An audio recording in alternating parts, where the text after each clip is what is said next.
The Maple Syrup Festival has been around here at Fenner for about 41 years. We actually showcase the different ways that maple syrup has been produced throughout time. And the process of making maple syrup has actually been around for an even much longer time, as far back as the Native Americans who were originally on this land. At one time in Michigan's history, maple syrup was critically important because it was the only source of sugar we had in the Midwest. Some people don't understand why you go to the store and a gallon of pure maple syrup is so expensive, but that's because it can take, 4 trees just to make 1 gallon of maple syrup each year. We have a great array of some of the antique tools that people use as well as some of the more modern techniques. One of my favorite areas is out in our sugar bush. So that's where we have all of those maple trees, and we have a number of different interpretive stations about the process of making maple syrup. The tree had to be a certain size, I think 12 inches in diameter at least to have 1 tap, and if you want more taps it has to be larger. My favorite part is probably eating the maple syrup.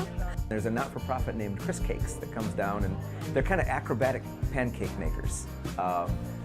You stand back and they flip the pancakes and hit your plate. They're actually quite good at it. I bring people out here to work at this great park. So that could be volunteering at an event like our Maple Syrup Festival, or that could be helping out in our office with animal care or answering the phones, or even working stewardship out on the grounds, maintaining our trails and restoring habitat for wildlife. People like to volunteer to both get something done and achieve something, but also for the community.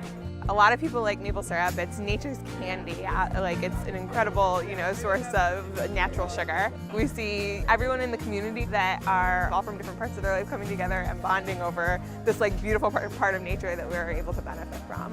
We're in a sort of a very fast-paced world, and the process of making maple syrup is really anything but. We made a batch of syrup this week, and it took us 2 full days of sitting around outside of that fire. And so it was a good time for us to just reconnect with each other and really slow down and think about what we're doing and why we're all here. Going back to the roots, where it came from, how we learn about how to even tap into these trees in the first place is important for us to understand how we got here and have a modernized process. I love all the energy and activity that happens around here, and we work really hard at trying to make sure that all that translates into meaningful progress and change.